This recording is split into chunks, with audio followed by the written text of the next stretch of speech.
میں اگلی بات کرنے لگا. یہی اللہ کے پیغمبر تھے. ابو سفیان نے ابھی کلمہ نہیں پڑھا, اللہ کے نبی بھی مذمت میں قصیدہ پڑھا. حضور آئے, مسلم شریف جلد نمبر 2 صفحہ نمبر 300 پہ روایت موجود ہے. اللہ کے پیغمبر نے حسان کو بلایا, فرمایا حسان آؤ تم سے کام ہے. حسان نے پوچھا حضرت وہ کون سا کام مجھ سے؟ فرمایا تم نہیں جانتے, آج میری مذمت میں ابو سفیان نے شعر پڑھے, اس میں حسان میرا جی چاہتا ہے اس کا جواب دے, لیکن ایک بات کو یاد رکھنا, یہ ابو سفیان اور میرا اوپر جا کے نسب ملتا ہے, نسب کا خیال کرنا. حضرت ابو بکر کے پاس جا, ان سے نسب کو سیکھ کرا. حسان نے واپس آئے کہ حضرت میں نسب کو سیکھ لیا, مجھے اجازت دے, میں حضرت ابو مجھے اجازت دے میں قصیدے کا جواب دوں. فرمایا اجازت ہے. حسان نے کہا یا رسول اللہ میں آپ کو نسب کو ابو سفیان کے نسب سے یوں الگ کر دوں گا جیسے بال کو آٹے سے الگ کیا جاتے, مجھے اجازت دیجیے. پیغمبر نے اجازت دی. حسان کھڑے ہوئے, اب کفار کو چیلنج کر کے حسان کہنے لگے حجوت محمدن برن تقیہ حجوت محمدن فاجبت عنہ فعند اللہ فی ذاک الجزاء حجوت محمدن برن تقیہ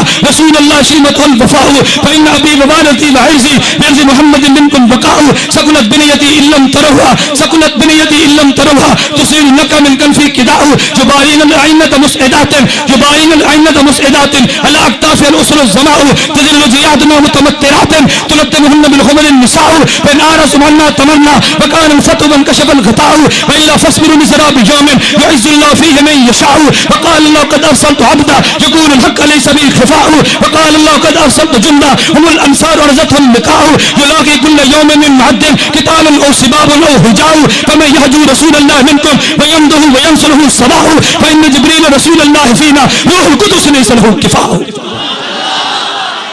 پیغمبر نے قصیدہ سنا, پیغمبر نے بشارت دی ہے. کون کہتا ہے نبی نے قصیدہ پسند نہیں کیا؟ میدان احد تھا, پیغمبر موجود تھے, صحابہ پیغمبر کو جرمٹ پہ لے کے لڑ رہے تھے. حضرت طلحہ بن عبید اللہ پیغمبر کے صحابی کان من العشرۃ المبشرہ بالجنہ, نبی نے نام لے کے جنت کی بشارت دی ہے. حضرت جابر کہتے ہیں طلحہ گزر رہے تھے, پیغمبر نے فرمایا من سرہ ان ينظر الى شہید یمشی علی وجه الارض فلینظر الى طلحہ, جو چاہتا ہے زندہ شہید کو زمین پہ چلتا دیکھے میرے طلحہ کو دیکھ لے. روایات میں موجود ہے کان علی النبی صلی اللہ علیہ وسلم یوم احد درعا, پیغمبر نے غزوہ احد میں 2 سریں پہنی. فلم یستطع الی صخرہ, حضور صلی اللہ علیہ وسلم قام الی صخرہ فلم یستطع, چٹان پہ چڑھنا چاہا نہ چڑھ سکے, وہ زخمی تھے, 2 سریں تھی. حضرت طلحہ آئے قامت تحقاد تحتہ, پیغمبر کے نیچے بیٹھے. حضور آئے, حضرت طلحہ کے کندھے پہ حضور نے پاؤں رکھا, چٹان پہ چڑھے. حضور نے فرمایا اوجب طلحہ, لوگوں طلحہ نے اپنے لیے جنت کا واجب کر لیا. طلحہ نے اپنے ہاتھ میں تلوار کو لیا, میدان احد میں نکلے, اور نکل کر کہنے لگے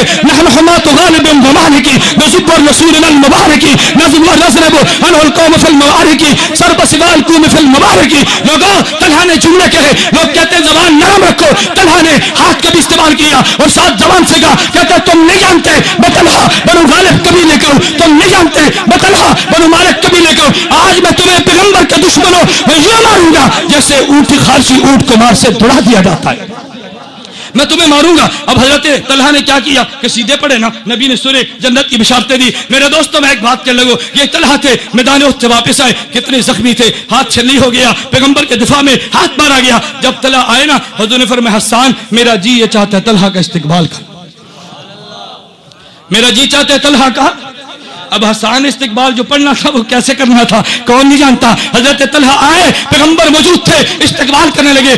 حسان نے کہا ہائے ہائے, حسان نے جملہ کہا حضرت طلحہ کے آنے پہ. حسان کہنے لگے لوگوں تم نہیں جانتے وطلحۃ یوم الشیب آسا محمدا, وطلحۃ یوم الشیب آسا محمدا هل فی ساعۃ ذاقت علیہ وشقتی یقیہ بکفیہ رماہ واسرما اشاجہ تحت الصوف فشلتی وکان امام الناس الا محمدا, وکان امام الناس الا محمدا اقام اسلام حتی تکلتی. وقت کی قلت کی وجہ سے میں ترجمہ چھوڑتا ہوں. حضرت طلحہ کی شان میں حسان نے قصیدے پڑھے. میرے دوستو میں ایک بات کہتا ہوں, اللہ کی قسم جو بندیت کے سٹیج پہ میں ببانے دول کہتا ہوں, ابو بکر صدیق نے جو پیغمبر کا مزاج سمجھا کسی اور نے نہیں سمجھا, سب سے زیادہ پیغمبر کے مزاج کو سمجھنے والا ابو بکر صدیق تھا. حضور نے حسان کو کہا نا شعر پڑھو, ابو بکر کو تو نہیں کہا, نہیں سمجھے. کسے فرمایا؟ ابو بکر سے تو نہیں کہا نا.